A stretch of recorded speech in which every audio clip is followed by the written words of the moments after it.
우리 주 예수 그리스도의 이름으로 기도하옵나이다. 아멘. 자, 우리 서로 인사하겠습니다. 참 잘하셨습니다.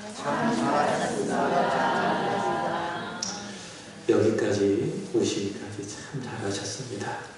우리는 고백합니다. 집사님 앞에서도 기도하셨지만 모든 것이 은혜입니다. 모든 것이 은혜였기 때문에 우리가 여기까지 올 수 있었고 참 잘할 수 있었습니다. 다가오는 새해도 그 은혜가 더 풍성하고 더 깊을 줄로 믿습니다. 여러분 기도해 주셔서 지난주 금요일에 우리 청년들 그리고 다음 세대들과 함께 서울로 1일 수련회를 다녀올 수 있었습니다. 서울 마포구 합정동에 있는 양화진 외국인 선교사 묘원을 방문을 했는데요. 방문을 하면서 참 은혜가 됐습니다. 그래서 제 마음속으로 언제 기회가 된다면 우리 성도님들과 함께 꼭 한번 방문하고 싶다. 그런 생각을 해보았습니다. 참 좋더라고요. 그곳에는요, 일제강점기 때에 우리 민족을 위해서 또 그 이후에 폐허가 되어진 우리나라를 위해서 일생을 바친 외국인 선교사와 그의 가족들 145명의 묘역에 있는 그런 곳입니다. 이들은 기꺼이 그리고 진심으로 자신과 자신의 가족을 희생하면서 한국에 들어와서 복음을 전하면서 학교를 세우고 그리고 병원을 세웠던, 그래서 개인의 영혼을 구원할 뿐만이 아니라 나라와 국가에 아주 귀한 기틀을 마련한 참 귀한 분들인 것입니다. 양화진 기념관에 들어갔는데요. 거기에 여러 선교사님들의 행적들과 유품들이 전시되어져 있습니다. 그 중에 제 마음이 들어왔던 것이 있습니다. 평생 남편과 함께 결핵 퇴치를 위해서 힘쓰셨던 선교사님, 로제타 홀 선교사님이라는 분이 계신데, 이분이 쓰셨던 일기와 또 그분의 일기가 그 벽면에 이렇게 기록되어져 있습니다. 그 기도가 제 마음에 들어왔는데요. 이렇게 기도했습니다. 예수 인도하소서. 어둡고 갈 길 물으니 나를 도와 주소서. 오 기도하오니 저로 충성되게 하시고 성경을 염두로 두지 않게 하소서. 로제타 선교사님의 아주 귀한 이 기도였습니다. 이 기도를 읽으면서 또 제 마음에 두면서 그리스도인으로서 이렇게 살아가야 되겠구나. 어둡고 또 무지하니 예수 인도하소서. 늘 기도하며 하나님 앞에 살아가야 되겠구나 기도했고요. 또 목회자로서 성공을 염두로 사역하지 않고 오직 예수 그리스도를 위해서 그리고 성도들의 영혼을 위해서 그렇게 목회해야 되겠구나. 선교사님의 기도를 통해서 제 마음속에 그렇게 기도하고 다짐을 해 보았습니다. 선교사님의 사역들을 쭉 바라보면서 참 은혜가 됐습니다. 그래서 눈물이 막 나더라고요. 은혜가 참 되더라고요. 그래서 저도 그렇고 제 아내도 그렇고 참 은혜가 되었던 그런 시간이었습니다. 다른 아이들은 어떤지 모르겠어요. 근데 제가 이렇게 은혜가 됐다면 다른 청년들 또 우리 다음 세대들도 큰 은혜가 되지 않았을까요? 그렇지만 가장 큰 은혜가 되었던 것은 양화진 기념관에 들어가자마자 보였던 그 말씀입니다. 그 말씀이 무엇인가 하면 요한복음 3장 16절 아시죠? 하나님이 세상을 이처럼 사랑하사 독생자를 주셨으니 이는 그를 믿는 자마다 멸망하지 않고 영생을 얻게 하려 하십니다. 그 요한복음 3장 16절을 이렇게 인용을 했습니다. 어떻게 인용했는가? 하나님이 조선을 이처럼 사랑하사. 자, 사진 이거 진짜 찍은 겁니다. 누가 찍었느냐면 저 뒤에 있는 우리 찬영이가 찍었어요. 하나님이 조선을 이렇게 사랑하사. 이 짧은 말씀에 모든 것이 다 설명이 되어졌습니다. 복음의 불모지 그 속에 어둡고 고통스럽게 살고 있었던 그 사람들, 이 나라와 이 민족을 하나님이 사랑하사. 하나님이 조선을 이처럼 사랑하사. 귀하신 선교사님들과 그의 가족들을 보내시고 그들을 통해서 복음을 전하시며 이 땅에 교회를 세우시고 학교를 세우시고 병원을 세우신 것입니다. 그리고 하나님이 이처럼 사랑하셔서 그렇게 헌신하신 선교사님들의 귀한 희생을 통해서 오늘 우리 교회가 있고 저 여러분의 믿음이 있는 것입니다. 하나님이 조선을 이처럼 사랑하사 이 모든 것에 모든 선교사님들의 마음이 또 이 나라를 향한 하나님의 마음이 다 설명되어져 있다. 이 말씀이 참 은혜가 됐어요. 그래서 그런지 모르겠지만 우리 같이 이렇게 간 분들이 사진을 공유하기 위해서 카톡방을 만들었거든요. 근데 그 카톡방을 누가 만들었는가 하면은 나비가 만들었어요. 근데 카톡방에 이름을 이렇게 만들었습니다. 하나님이 새하늘 이처럼 사랑하사. 하나님이 새하늘 이처럼 사랑하사. 믿습니까? 오늘 2023년도 마지막 주일인데요. 돌아보면은 늘 그렇습니다. 안 그런 해가 없었습니다. 무엇입니까? 다사, 다난, 다사, 다사. 많은 일들이 있었다. 다난. 그리고 많은 어려움이 있었다. 그러나 여기까지 인도하신 하나님을 바라보니 우리는 이렇게 고백합니다. 하나님이 새한교회를 이처럼 사랑하셨다. 믿습니까? 여러분 잊지 마십시오. 하나님이 우리 새한교회를 사랑하십니다. 이처럼 사랑하십니다. 그래서 우리를 위해서 독생자 예수 그리스도를 보내셨고 우리에게 믿음을 주셔서 그를 믿어 멸망하지 않고 영생을 얻게 하여 주셨고 그 영생을 이 교회 속에서 더 풍성하게 누릴 수 있게 하여 주셨습니다. 그래서 지난 한 해 돌아보면 다사다난했지만 그럼에도 불구하고 하나님 감사합니다. 하나님 새한교회를 이처럼 사랑하셔서 여기까지 인도하여 주셨으니 하나님 감사합니다. 이런 감사가 있는 것이 아니겠습니까? 오늘 본문의 말씀을 보시면은 예수 그리스도께서 이처럼 사랑한 한 사람이 등장을 합니다. 그 이름이 누구인가 하면 피터입니다. 피터. 여기 나비 옆에 있는 그 피터가 아니고 베드로의 영어 이름이 뭐예요? 피터입니다. 예수께서 이처럼 사랑하신 한 사람이 등장합니다. 그 이름이 누구라고요? 베드로, 피터다. 피터, Jesus so loved you. 예수께서 피터를 그렇게 사랑하신다. 여러분 비단 피터만의 이야기겠습니까? 저기 말하는 피터를 말하는 겁니다. 여러분들을 이처럼 사랑하십니다. 새한교회를 이처럼 사랑하십니다. 앞으로 그 사랑은 더 풍성해질 줄로 믿습니다. 기대하십시오. 여러분 무엇을 생각하든지 기대 이상이 될 줄로 믿습니다. 하나님이 이처럼 사랑하신 한 사람, 바로 오늘 본문에 보면 베드로가 등장을 합니다. 오늘 본문은 예수께서 그 베드로를 사랑하셔서 그를 사도로 부르시는 장면입니다.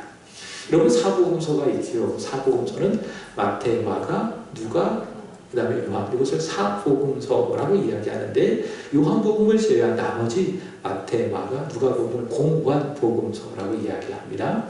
자, 사복음서, 요한복음, 그리고 공관복음서를 보면 예수님께서 피터, 베드로를 부르시는 장면이 여럿이 등장을 합니다. 요한복음 1장의 말씀에 그 내용이 나오고요. 그 다음에 마태복음 4장 동일한 내용이 마가복음 1장에 나오고 그 다음에 오늘 보면 누가복음 5장에서도 나오고 그리고 마지막 요한복음 21장에서도 예수께서 베드로를 부르시는 장면이 나옵니다. 요한복음 1장의 말씀을 보시면은 베드로의 형제가 있어요. 누구인가 하면 안드레. 안드레가 예수님을 만납니다. 그리고 확신합니다. 저분이 내가 기다렸던 메시아다. 그리고 자기 형제 베드로에게 알려줍니다. 야, 우리가 메시아를 만났다. 그래서 안드레가 베드로를 예수께 인도했는데 그때 예수께서 베드로를 보시고 했던 말이 있어요. 그것이 무엇인가 하면 요한복음 1장 41절 내가 요한의 아들 시몬이니 장차 게바라 하리라. 게바가 번역하는 뭐예요? 베드로라. 이 말씀을 예수께서 베드로를 부르시고 말씀을 하셨습니다. 자, 그런데요, 예수께서 이렇게 베드로를 부르셨지만 장차 개발을 할 것이다 라고 부르셨지만 소명이 있었지만 베드로는 다시 업으로 돌아갑니다. 그래서 예수께서 그 베드로를 다시 찾아가셨습니다. 그때 베드로가 그물을 던지고 있었어요. 물속에다가 고기를 잡으려고 그물을 던지고 있었어요. 그때 예수께서 베드로를 부르신 겁니다. 그 내용이 어디 나와 있는가 하면 마태복음 4장에 나와 있습니다. 그때 예수께서 베드로에게 말씀하십니다. 내가 이제 사람을 낚는 어부가 되게 하리라. 그게 마태복음 4장의 예수님의 부르심입니다. 자, 이렇게 베드로가 2번 부르심을 받았음에도 불구하고, 자, 오늘 본문의 말씀을 보시면은 다시 베드로는 어떻게 합니까? 어부의 자리로 돌아갑니다. 주님의 부르심이 2번씩이나 있었어요. 그럼에도 불구하고 그 부르심을 베드로는 무겁게 생각하지 아니하고 다시 베드로는 어부의 자리로 돌아갑니다. 그러자 예수께서 다시 베드로를 찾아가셔서 베드로를 부르시는데 그것이 바로 오늘 본문의 말씀입니다. 자, 그리고 나서 오늘 본문 11절의 말씀을 보시면 비로소 베드로는 모든 것을 다 버리고 예수를 따라가는 예수님의 제자가 되는 겁니다. 여러분, 이렇게 예수께서는 계속 베드로를 반복해서 부르시는 것이죠. 베드로가 도망가면 찾아가서 다시 부르시고, 베드로가 주님을 모른다고 부인하면 다시 베드로를 포기하지 않고 찾아가셔서 부르시는 것이고, 이 싸움이 계속 일어나는 거예요. 베드로가 도망가면 주님은 다시 찾아가시고, 그리고 베드로에게 가서 물으시고, 요한의 아들 시몬아, 네가 나를 사랑하니? 이렇게 물으시면서 다시 베드로를 부르시고, 자, 이런 것을 보면 베드로는 주님의 부름을 받았지만 그때마다 주의 부르심을 거절하고 다시 도망가고, 그럼 주님께서 포기하지 아니하시고 다시 베드로를 찾아가서 부르시고, 이 일이 계속 반복되고 있다는 것을 알 수가 있습니다. 저 같으면요, 한 번 부르고 포기합니다. 야, 너 아니면은 부를 사람이 없는 줄 아니? 여기 널리고 널렸다. 다른 사람을 불러봐. 부름에 응답하지 않는 걸 보니 너는 나의 제자가 될 자격이 없구나. 그렇게 했을 거예요. 근데 주님께서는 그렇게 하지 않으시는 겁니다. 베드로가 포기했다 할지라도 예수님은 베드로를 포기하지 않으시고 다시 찾아가셔서 다시 부르시는 겁니다. 베드로야, 나를 따라와. 내가 너로 사람을 낚는 어부가 되게 하리라. 왜 그렇게 하실까요? 이유는 단 하나입니다. 사랑하시기 때문에. 주께서 베드로를 이처럼 사랑하시기 때문에 베드로는 주님을 포기했어도 주님은 베드로를 포기하지 않으시고 다시 그의 제자로 부르시는 것입니다. 오늘 본문으로 가보도록 하겠습니다. 자, 5절의 말씀을 보시기 바랍니다. 베드로가요, 밤새도록 수고했어요. 근데요, 잡은 것이 아무것도 없었다라고 이야기합니다. 여러분, 공부한 학생이 언제 가장 힘이 날까요? 열심히 공부를 했습니다.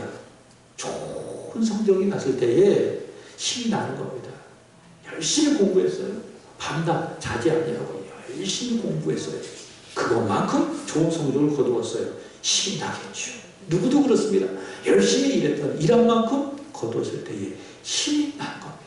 열심히 말씀을 준비했더니 말씀을 잘 전하고 성도들이 그 말씀에 은혜를 받을 때 목사는 힘이 나게 되는 것입니다. 어부도 마찬가지입니다. 밤새도록 물고기를 잡기 위해서 그물을 던졌어요. 물고기가 많이 잡혔을 때에 큰 힘이 나게 되는 겁니다. 자, 근데 베드로는 그렇지 않은 것이죠. 밤새도록 그물을 내리고 또 내리면서 수고하였지만은 어떻습니까? 잡은 것이 아무것도 없습니다. 그래서 아무 힘도 없습니다. 오늘 보면 2절의 말씀을 보시면 베드로는 힘이 다 빠진 상태로, 기운이 다 빠진 상태로 정박을 하면서 배를 정박을 시키면서 그물을 깨끗하게 씻고 있습니다.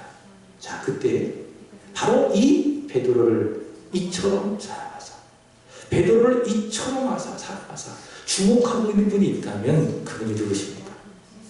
예수님입니다. 베드로는 실망감에 빠져 있겠죠. 절망감에 사로잡혀 있었겠죠. 내가 왜 그랬을까? 왜 고기를 한 마리 잡지 못했을까? 내가 어부로서 자격이 없는 것일까? 스스로를 향하여 판단하고 절망의 깊은 수렁에 빠져있을 바로 그때에 주목하신 분이 있는데 그분이 누구십니까? 예수님이시다. 왜? 베드로를 이처럼 사랑하시니까. 본문 1절의 말씀을 보시기 바랍니다. 1절 읽어보겠습니다. 시작. 우리가 몰려와서 하나님의 말씀을 들을 때 예수는 게네사렛 호숫가에 서서 많은 무리들 앞에서 예수께서 말씀을 전하십니다. 말씀을 전하시지만은 예수님의 시선은 자기에게 찾아온 많은 무리들에게 있지만은 그러나 마음의 시선은 누구에게 가 있습니까? 밤이 새도록 수고했지만 아무것도 찾지 못해서 기운이 다 빠져있는 베드로에게 그 마음에 시선이 가 있다는 것이죠. 여러분, 그렇습니다. 주님의 마음이 시선이 다 여러분에게 가 있습니다. 그 마음을 바라보세요.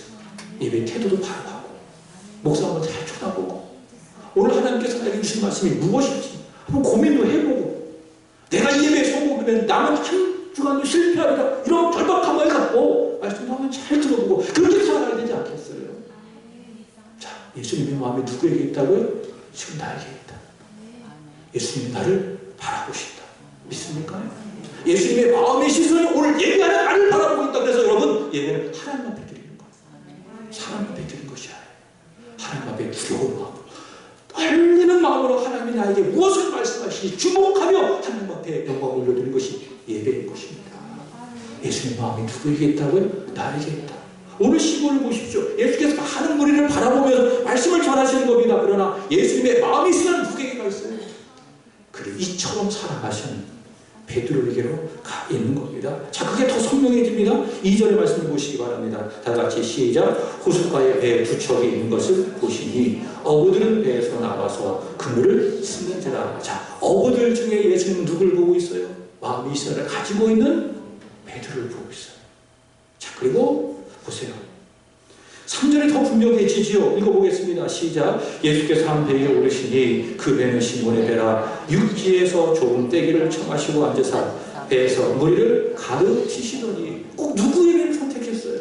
주께서 계속 마음의 시선으로 바라보고 계셨던 이처럼 사랑하시는 베드로에게 가셨는데 그 베드로의 배를 예수께서 선택하시는 겁니다. 예수님의 물리적인 시선은 많은 분에게 있었지만 예수님의 마음의 시선은 누구에게 있었습니까? 베드로에게 있는 거예요. 그래서 베드로의 배를 선택하셔서 거기 앉으셔서 자기의 많은 사람에게 하나님의 말씀을 전하시는 겁니다. 왜 이렇게 하십니까? 단 하나예요. 사랑하시니까. 이유가 없어요. 사랑하니까 계속 시선을 예수님은 베드로에게 있는 겁니다. 제가 중학교 때에 서로 막 좋아하고 그런 사이가 있었어요. 그래서 어떻게 생각했는가 하면 제가 나를 쳐다본다. 그럼 어떻게 해석했냐? 제가 나를 좋아한다. 그렇게 해석을 했어요. 어떤 여자애가 나를 계속 바라보고 있어. 그럼 남자애들은 해석하는 겁니다. 야, 제가 나를 좋아한다. 그래서 가가도 대시하는 거야. 야, 우리 한번 사귀어보자. 근데 저를 쳐다보는 여자애는 단 한 명도 없었어요. 제가 저희 집사람이 있다고 해서 말하는 것이 아닙니다. 제가 쳐다보는 여자애는 있었어요. 근데 저를 쳐다보는 여자애는 없었어요. 안타깝게도. 누군가 나를 계속 바라본다. 무슨 말입니까? 사랑한다는 거예요. 예수님도 마찬가지입니다. 물리적인 시선은 자기에게 찾아온 많은 사람에게 있습니다. 그러나 마음의 시선은 누구에게 있어요? 베드로에게 있어요. 그래서 그를 씻고 있는 베드로를 계속 보시고 일부러 베드로의 배를 선택하셔서 그 배에 오르셔서 우리에게 하나님의 말씀을 전하시고 예수님 어떤 분이십니까? 아, 사랑하신다. 베드로를 이처럼 사랑하신다. 자, 이것이 더 분명해집니다. 4절의 말씀을 보시기 바랍니다. 읽어보겠습니다. 시작. 말씀을 마치시고 시몬 베드로에게 이르시되 깊은 데로 가서 그물을 내려 고기를 잡으라. 아멘. 자, 예수님의 마음이 확 들어갔어요. 나는 너를 사랑한다. 그게 뭐예요? 4절. 베드로야, 내가 너의 사정을 다 알거든. 너가 기운 빠지고 있고 너가 힘이 든 것 내가 다 알고 있거든. 그런 베드로를 예수께서 다 알고 계셨는지 베드로에게 말씀하신 거예요. 말씀을 마치시자마자 시몬에게 이르시되 베드로야, 깊은 데로 가서 그물을 던져라. 이렇게 말씀하고 있습니다. 여러분, 베드로는요 복음을 전하는 자로서 예수님의 부르심을 받았지만은 그는 반복적으로 거절하고 자기 자리로 돌아갔습니다. 마치 요나처럼 이리저리 순종하지 않으려고 했던 요나처럼 베드로는 주님의 부르심을 무겁게 여기지 않았습니다. 그럼에도 불구하고 예수님 베드로를 사랑하셨습니다. 이처럼 사랑하셨습니다. 요한복음 13장 1절의 말씀처럼 베드로를 사랑하시되 끝까지 사랑하셨습니다. 그래서 부르심을 포기하고 다시 업으로 돌아간 베드로에게 찾아가셔서 베드로를 부르시는 거예요. 밤이 새도록 수고했지만 아무것도 잡지 못했던 실패를 경험하면서 절망과 좌절에 휩싸여 있었던 베드로를 찾아가시는 거예요. 다시 그를 바라보시고 그에게 사랑한다고 말씀하시며 그를 제자로 부르시는 것입니다. 여러분, 이것은 베드로만의 이야기가 아닙니다. 누구의 이야기입니까? 우리 이야기입니다. 세한교회의 이야기입니다. 자기 피로 구속하신 모든 하나님의 백성들의 이야기입니다. 우리는 누굽니까? 베드로처럼 늘 자기 핑계를 대고 자기 생활 핑계대고 이렇게 하고 저렇게 하지 않고 늘 도망가려고 했던 우리 아니겠습니까? 우리 요나와 같은 사람들 아니겠습니까? 하나님의 말씀이 내게 있음에도 불구하고 그 말씀을 고의로 부정하고 어떻게 하면 할 수가 있을까? 빠지려고 하고 숨으려고 하고 이게 우리라는 거예요. 베드로는 우리예요. 요나는 우리예요. 그럼에도 불구하고 분명한 사실이 하나 있는데 그것이 무엇입니까? 그럼에도 불구하고 예수님은 우리를 사랑하여 주신다. 나는 예수를 믿고 내 생활에 몰두하고 집중하면서 결국 쓰러진 실패를 좌절을 반복적으로 경험하고 있지만 그러나 예수는 나를 사랑하신다. 예수님의 모든 마음이 나에게 있다. 예수님의 모든 시선이 오늘 나에게 있다. 오늘 성경 우리에게 말씀하고 있는 건 아니겠습니까? 사랑하는 여러분, 예수께서 저와 여러분을 사랑하신다. 예수님의 마음이 시선 늘 나에게 있다. 이 복음을 여러분 항상 잊지 말고 주 앞에 사랑하는 여러분 되기를 주님의 이름으로 축복합니다.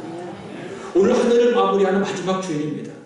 베드로를 이처럼 사랑하시는 예수님, 오늘 여기서 예배한 한 분 한 분에게 말씀하시는 것이죠. 나는 나를 사랑한다. 너는 나를 포기했지만 너는 네 생활로 바쁘며 예배도 때로는 실패하기도 하고 기도 생활도 실패하기도 하고 신앙 생활에서 부족한 것이 많이 있지만 오늘 베드로처럼 기운이 다 빠져있지만은 잊지 마라. 나는 너를 사랑한다. 우리에게 말씀해 주시고 더 나아가 우리 세한교회에게 말씀해 주신 줄로 믿습니다. 여러분 이 주님의 사랑의 고백을 여러분 들으십니까?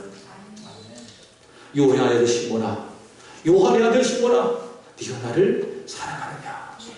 그렇게 주께서 여러분에게 물으신다면 여러분 어떻게 대답하시겠습니까? 주님 그렇습니다. 제가 주님 사랑하는 줄을 주님께서 아십니다. 이렇게 대답해야 되지 않겠어요? 다시 말씀드립니다. 하나님께서 우리 세한교회를 이처럼 사랑하십니다. 그렇다면 여러분도 아멘 했으니 우리 예수님을, 우리 하나님을 이처럼 사랑하게 되기를 주 예수 그리스도의 이름으로 축복합니다. 자, 그렇다면 오늘 본문을 통해서 우리가 주님을 어떻게 사랑해야 될 것인가? 어떻게 주님을 사랑해야 될 것인가? 오늘 본문을 통해서 그 답을 세 가지로 찾아보도록 하겠습니다. 자, 첫 번째, 순종하시는 겁니다. 하나님의 말씀에 순종하는 것이 무엇입니까? 그게 하나님을 사랑하는 거예요. 하나님을 사랑한다고 하면서도 순종하지 않아요? 그 사랑은 공허한 사랑이에요. 50점밖에 안 되는 무너질 사랑이에요. 사랑하면 순종하는 거예요. 예수님이 이런 말씀하셨습니다. 요한복음 14장 15절 읽어보겠습니다. 시작. 너희가 나를 사랑하면 나의 계명을 지키라. 사랑하면 어떻게 해야 돼요? Keep my commandments. 무슨 말입니까? 내 계명을 지켜라. 하나님의 말씀을 듣고 거기에 순종해요. 순종이 뭐예요? 예수님을 사랑한다는 증거라고 하는 그런 것이죠. 오늘 본문 4절의 말씀을 보시기 바랍니다. 예수님 베드로를 사랑하시기 때문에 말씀하시는 거예요. 실패한 베드로를 다시 성공으로 이끌기 위해서 말씀하시는 거예요. 베드로야, 깊은 데로 가서 그물을 내려 고기를 잡아라. 왜 이렇게 말씀하신다고요? 사랑하기 때문에. 사랑하기 때문에 말씀하신 거예요. 자, 그러자 베드로가 말합니다. 5절 보겠습니다. 시작. 시몬이 대답하게 이르되 선생님, 우리가 밤이 새도록 수고하였을 때 잡은 것이 없지만은 말씀에 의지하여 내가 그물을 내리리다 하고. 아멘. 여러분 이 상황을 잘 생각해 보시기 바랍니다. 예수님이 전직이 있습니다. 지금 그리스도로서 복음을 전하시잖아요. 근데 그리스도가 되시기 전 사생일에 살았을 때 예수님의 직업이 있습니다. 그 직업이 무엇입니까? 목수였어요. 그러니까 예수님은 목공 전문가예요. 반대로 베드로는 누굽니까? 갈릴리 바다에서 고기를 잘 잡는 물고기 전문가예요. 어부예요. 자, 예수님은 목수예요. 베드로는 어부예요. 자, 근데 목수가 어부에게 와서 깊은 데로 가서 고기를 잡으라고 이야기하죠. 번데기 앞에서 주름 잡는 것이죠. 그죠? 여러분, 이게 참 순종하기 어려운 겁니다. 목수가 어부한테 가가지고 고기 잡으래요. 이게 순종하기가 어부 입장에서 쉬워요, 어려워요? 어려운 거예요. 자, 또 보시기 바랍니다. 베드로가 새도록 그물을 내려서 고기를 잡았잖아요. 그러면 생각해 보십시오. 얕은 데도 갔겠죠. 그 다음에 어디도 갔을까요? 깊은 데도 갔을 거예요. 얕은 데도 가보고 깊은 데도 가보고 그 기나게 밤 시간 동안 뭐 했겠어요? 계속 그물을 깊은 데도 내려보고 얕은 데도 내려보고. 근데 주님께서 뭐라고 말씀하십니까? 베드로야 저기 깊은 데를 가봐라. 이게 순종하기가 쉬워요? 어려워요? 어려워요. 주님 제가 밤새도록 그물을 내려볼란요. 얕은 데도 내려보고 주님 말씀하신 것처럼 깊은 데도 내려봤거든요. 근데 거기 물고기가 없어요. 근데 또 가시라뇨. 순종하기가 쉬워요? 어려워요? 어려운 거예요. 그리고 지금 베드로는요 배를 정박시켰어요. 내일을 위해서 그물을 다 씻어놓았어요. 저는 어부가 아니지만은 그물을 씻어서 다시 정리하는 것이 보통 일이 아닌 겁니다. 그물을 다 씻어놨어요. 근데 그걸 일일이 다 풀어야 돼요. 다시 깊은 곳에 가서 그물을 내리려면 쉬워요? 어려워요? 어려운 거예요. 순종하기가 어렵다라는 것입니다. 여러분 그렇습니다. 주께서 우리에게 말씀하신 모든 분들은 대부분 어떻습니까? 순종하기가 쉽습니까? 어렵습니까? 어렵습니다. 그래서 제가 전에 말씀을 드렸어요. 하나님 우리에게 말씀할 때 예, 알겠습니다. 이렇게 하는 것보다 이겁니다. 예? 이런 말씀이 많아요. 우리에게 말씀하시잖아요. 그럼 네, 아멘. 이런 말씀보다 대부분 다 뭐예요? 느낌표가 아니라 물음표가 보는 거예요. 네? 그걸 하라고요? 이런 말씀이 대부분이라고 하는 것은 사실이죠. 그거예요. 지금 베드로에게 하신 말씀이 그거예요. 깊은 데로 가서 고기를 잡아라. 네? 이렇게 할 수밖에 없다는 것이지요. 자, 그러나 베드로가 어떻게 합니까? 잡으시기 바랍니다. 6절 보겠습니다. 시작. 시몬이 대답하여 이르되 선생님 우리들이 밤이 5절입니다. 시작. 시몬이 대답하여 이르되 선생님 우리들이 밤이 새도록 수고하였으되 잡은 것이 없지만 말씀에 의지하여 내가 그물을 내리라. 아멘. 주님 순종하기는 어렵거든요. 그러나 하나 의지할게요. 무엇을? 말씀 의지할게요. 주님 의지할게요. 주님 말씀 하나 의지하고 제가 그물을 내리겠습니다. 베드로는요 상황을 보지 않았어요. 환경을 보지 않았어요. 주님 한 분만 바라보고 그분 한 분 말씀 하나만 의지하는 거예요. 그것이 무엇입니까? 그게 사랑인 거예요. 사랑은요 환경 보지 않아요. 계산하지 않아요. 따지지 않아요. 상대방만 보는 거예요. 그 말을 전적으로 믿어주고 신뢰하는 거예요. 그게 사랑. 우리가 예수님을 사랑하는 것도 마찬가지예요. 드리고 헌신하고 모든 것들 상황 보지 않는 거예요. 환경 보지 않는 거예요. 오직 주님 한 분만 바라보는 거예요. 그분 말씀 하나만 의지하고 거기에 기꺼이 순종하는 것이 무엇입니까? 그것이 바로 주님을 사랑하는 것이다.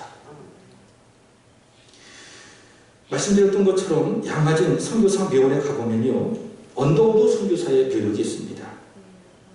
이분이 참 훌륭하신 선교사님이신데요 학교를 세우고 제주머니라고 하는 의료시설을 세우면서 환자들을 치료하고 교육하면서 정말 복음을 헌신적으로 전했던 그런 선교사님입니다. 근데 이분이 대단합니다.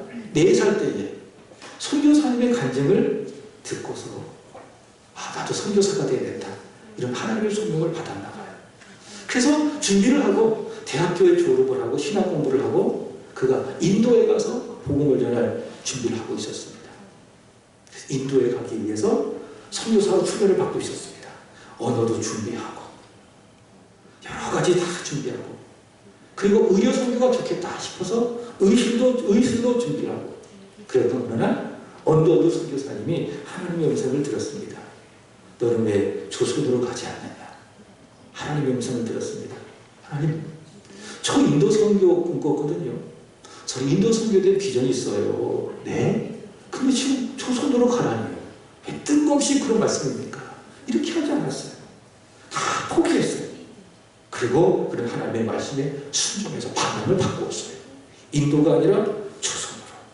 그리고 조선 땅에 도착해서 그는 이렇게 하나님 앞에 기도했습니다. 오 주여, 지금 아무것도 보이지 않습니다. 주님께서 메마르고 가나안 땅 나무 한 그루 시원하게 자라오르지 못하고 있는 이 땅에 저희들을 옮겨와 앉게 하셨습니다. 주께서 붙잡아 뚝 떨어뜨려 놓으신 듯한 이곳 지금은 아무것도 보이지 않습니다. 보일 것은 고작 얼룩진 어둠뿐입니다. 어둠과 가난과 인습에 묶여있는 조선 사람들 뿐입니다. 조선의 마음이 보이질 않습니다. 그래서 저희가 가야 할 그 길도, 해야 될 그 일도 보이지 않습니다. 그러나 주님 순종하겠습니다. 겸손하게 순종할 때 주께서 일을 시작하시고 그 하시는 일을 우리들의 의식적인 눈이 볼 수 있는 날이 올 줄로 믿습니다. 그는 그럼에도 불구하고 하나님의 말씀에 순종해서 그는 복음을 전합니다. 그래서 오늘날 학교가 생깁니다. 오늘날 의료시설의 체계가 이만큼 잡힌 겁니다. 여러분, 사랑이 무엇입니까? 순종하는 거예요. 그러나 순종하는 거예요. 그럼에도 불구하고 순종하는 거예요. 그럼 우리 그렇지 않잖아요. 늘 이유를 댑니다. 늘 핑계를 댑니다. 그러면서 주님 사랑한다고 이야기하죠. 얼마나 모순적인 사랑입니까? 사랑은 뭐예요? 그럼에도 불구하고 그러나 주님의 말씀을 믿고 따르고 순종하는 것, 그것이 바로 주님을 사랑하는 것이다. 자, 두 번째, 고백하시다. 첫 번째 순종하고요, 두 번째는 고백하는 겁니다. 주의 말씀에 순종하여 깊은 곳에 그물을 내린 베드로는 6절의 말씀을 보시면 잡은 것이 많았어요. 그물이 찢어졌다고 이야기합니다. 그는 다시 깨달아가는 거죠. 나를 부르신 분은 하나님이시다. 그리고 자기를 알게 되는 겁니다. 나는 불의하다. 그래서 고백합니다. 8절 보겠습니다. 시작. 시몬 베드로가 이를 보고 예수의 무릎 아래 엎드려 이르되 주여 나를 떠나소서 나는 죄인으로 소이다. 아멘. 주님은 깨끗하십니다. 주님은 의로우십니다. 그러나 반대로 나는 죄인입니다. 이렇게 고백하고 있는 것이죠. 이것이 무엇인가? 주님을 사랑하는 것이다. 예수께서 십자가에 달리셨을 때에 누가복음 23장의 말씀을 보시면은 한편에도 강도가 있었고 다른 한편에도 강도가 있었습니다. 한편 강도가요, 예수님을 계속 비방하는, 그 쉽지 않거든요. 보통 십자가에 달려 죽어가고 있는데 그 고통 속에서 예수님을 비방할 수가 있을까? 그러니까 마귀가 그 마음에 역사하면은 정말 상상 이상의 일을 하게 한다는 걸 알 수가 있어요. 그 사람이 계속 예수를 비방하는 거예요. 야, 네가 그리스도냐? 너 한번 구원해봐. 네가 그리스도라면 나도 한번 구원해보고 너도 한번 구원해봐. 그래서 한번 네 사실을 증명해봐. 그게 자꾸 예수를 비방하는 거예요. 자, 근데 단 한편 강도는 그렇게 하지 않습니다. 그렇게 이야기합니다. 누가복음 23장 41절 한번 볼까요? 시작. 우리는 우리가 행한 일에 상당한 보응을 받는 것이니 이에 당연하거니와 이 사람이 행한 것은 옳지 않은 것이 없느니라 하고. 아멘. 한편 강도는요, 자신의 불의를 보지 못했어요. 그러니 예수님을 똑같이 불의하다고 생각했어요. 이건 예수님을 증오하는 겁니다. 그럼 다른 한편 강도는 그렇지 않습니다. 우리는 행한 일에 상당한 보응을 받는 것이다. 무슨 말씀이죠? 너도 죄인이고 나도 죄인이야. 다시 말해, 너도 불의하고 나도 불의해. 근데 그의 고백이 무엇입니까? 이 사람은 행한 것이 옳지 않은 것이 없다. 이 사람은 의로운 분이야. 나는 불의하고 예수님은 의롭다. 이 고백을 하는 거예요. 이것이 무엇입니까? 이게 믿음이었어요. 그리고 그는 예수님께 기도합니다. 주님, 당신의 나라가 임할 때 나를 기억해 주옵소서. 그때 주께서 하신 말씀이 무엇입니까? 오늘 내가 나와 함께 다 고백 있으리라. 여러분, 사랑은 무엇입니까? 고백하는 거예요. 나는 불의합니다. 나는 하나도 어렵지 않습니다. 여러분, 그렇지 않습니까? 내 마음속에 얼마나 힘없는 불의가 막 솟아납니다. 힘없는 쓰레기와 같은 생각들이 막 솟아나잖아요. 나는 정말 죄인인 것을 알게 되어지는 거예요. 목사는 것을 죄인이 아닌 줄 알아요? 오히려 그렇지 않습니다. 목사가 더 악할 수가 있어요. 목사도 그런데 어느 정도들 그렇지 않겠습니까? 다 죄를 품고 살아가는 죄인이라는 거예요. 우리 속에 여전히 죄의 잔재들이 남아있고 우리 속은 여전히 성령을 거역하는 육체의 소욕이 꿈틀꿈틀거리고 있는 거예요. 우리 누굽니까? 죄인인 거예요. 베드로는 이것을 안 거예요. 주여 나를 떠나소서 나는 죄인으로소이다. 이게 무엇입니까? 고백이에요. 그러나 이것은 어떤 고백이냐? 주님, 나는 죄인이기 때문에 내게는 주님이 필요합니다. 주님이 아니면 나에게 소망이 없습니다. 그게 뭐예요? 주여 나를 떠나소서 나는 죄인으로소이다. 그래서 이 고백은 뭐예요? 사랑인 거예요. 여러분, 그렇습니다. 나는 죄인입니다. 그래서 나에게는 주님이 필요합니다. 이 고백이고 이것이 저와 여러분의 사랑이 되어야 되는 거예요. 우리가 많은 것을 소유했다 할지라도 내 속에 죄인인 나에게 예수가 없다면 그 소유가 무슨 소용이 있겠어요?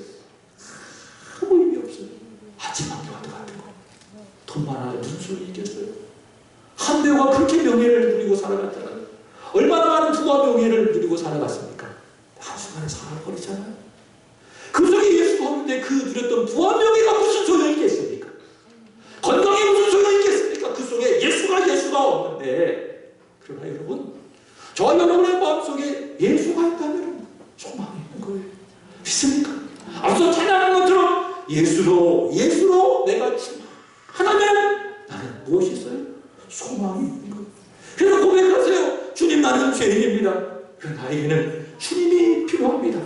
이 고백을 하는 사람이 누구예요? 그가 예수를 사랑한 사람이 아니겠습니까?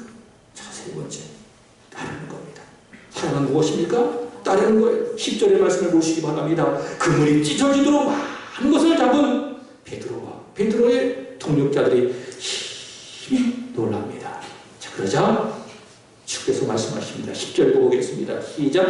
세베대의 아들로서 시몬의 동업자인 야고보와 요한도 놀랐으리라. 예수께서 시몬에게 이르시되 무서워하지 말라. 이제 너는 내가 사람을 취하리라. 아멘. 무슨 말씀입니까? 이제 날 떠나지 마. 내가 너를 불렀지 않니? 요한의 아들 시몬아, 내가 장차 개발하리라. 너를 불렀지 않니? 내가 너로 사람을 낳는 어부가 되게 하리라. 너를 불렀지 않니? 이제 날 떠나지 마. 내가 너에게 가르쳐준 그 복음을 전했으면 좋겠구나. 그게 뭐예요? 이제 내가 사람을 취하리라. 그래서 베드로는 이 세 번째 부르심을 받아들이고 주님을 계속 따라다니는 것이지요. 자, 베드로가 어떻게 했는가? 11절 보겠습니다. 시작. 그들이 배를 육지에 대고 모든 것을 버려두고 예수를 따르니라. 아멘. 자, 어떻게 했어요? 주님을 따랐어요. 주님을 따랐어요. 배들을 육지에 대고 모든 것을 다 버려두고 주님을 따라. 그래서 사랑은 무엇일까요? 따르는 거예요. 사랑은 뭐라고요? 따르는 거예요. 사랑은 순종하는 거예요. 사랑은 내 입술로 고백하는 거예요. 주님, 내게 주님이 필요합니다. 사랑은 뭐예요? 주님을 따르는 거예요. 사랑은 이론적인 것이 아니에요. 그래서 말로만 사랑은 부실한 사랑이에요. 공허한 사랑일 뿐이에요. 사랑은 뭐예요? 실제적이에요. 사랑은 이론적인 것이 아니에요. 실제적인 겁니다. 베드로가 어떻게 했습니까? 주님을 사랑하기 때문에, 자신을 이처럼 사랑하신 주님을 사랑하기 때문에 모든 것을 다 버려두고 어부로서 누렸던 모든 기권들을 다 내려두고 주님을 따르는 겁니다. 그것이 주님을 사랑한 것 아니겠습니까? 설교자 스펄전이 이렇게 이야기했습니다. 돈을 얻기 위해서 그리스도를 따르는 것은 가르르다이다. 빵과 물고기 때문에 주님을 따르는 자는 마귀이다. 그러나 주를 사랑하기 때문에 그를 따르는 자는 참으로 그의 제자이다. 사랑하는 여러분, 주님을 따르셨습니까? 지금까지 주님을 잘 따르셨습니까? 다가온 새해에도 주를 변함없이 주를 따르는 진정한 주님의 제자가 되기를 주님의 이름으로 축복합니다. 주를 바라보고 자기 부인하고 자기 십자가 지고 주를 따라다니는 사람, 그게 누구예요? 그게 주님을 사랑하는 사람의 모습이 아니겠습니까? 말씀을 정리합니다. 예수님, 저와 여러분을 이처럼 사랑하십니다. 시아교회를 이처럼 사랑하십니다. 저와 여러분 또한 예수님을 그렇게 사랑할 수 있기를 원합니다. 순종이 사랑의 증거가 되기를 원하고, 내겐 주님이 필요합니다. 고백이 사랑의 증거가 되기를 원하고, 내 모든 것을 아낌없이 버려두고 주를 따라가는 따름이 주를 사랑하는 증거, 열매가 되기를 주 예수 그리스도 이름으로 축복합니다. 기도하겠습니다. 하나님 아버지, 우리를 이처럼 사랑해 주셔서 감사합니다. 이처럼 사랑해 주셔서 세상에 오시고 우리의 죄와 허물을 다 자신의 몸에 짊어지시고 십자가에서 죽으시면서 우리에게 사랑한다 말씀하시고 사랑을 보여주시니 감사를 올려드립니다. 이처럼 사랑하시는 예수 그리스도의 사랑을 저희들 한순간도 잊지 아니하게 하시고, 우리 또한 주님을 사랑하게 하여 주옵소서. 아버지, 은혜를 베풀어 주셔서 순종하게 하여 주옵소서. 그리고 주님이 아니면 안 됩니다. 고백하게 하여 주옵소서. 그리고 내 모든 것을 버리고 주를 따르게 하여 주옵소서. 하나님, 이런 순종과 고백과 그리고 따름이 주를 사랑하는 증거가 되게 하여 주옵소서. 아버지, 이런 주님의 사랑의 열매가 부족했다면 주님 다 거두어 주시고, 이제는 새로운 믿음과 은혜를 허락해 주셔서 다가오는 2024년도에는 더 충만한 귀한 믿음으로 주의 말씀에 순종하고 주께 고백하고 주를 따르는 주의 좋은 제자들이 되게 하여 주옵소서. 감사하며 구주 예수님의 이름으로 기도합나이다. 아멘.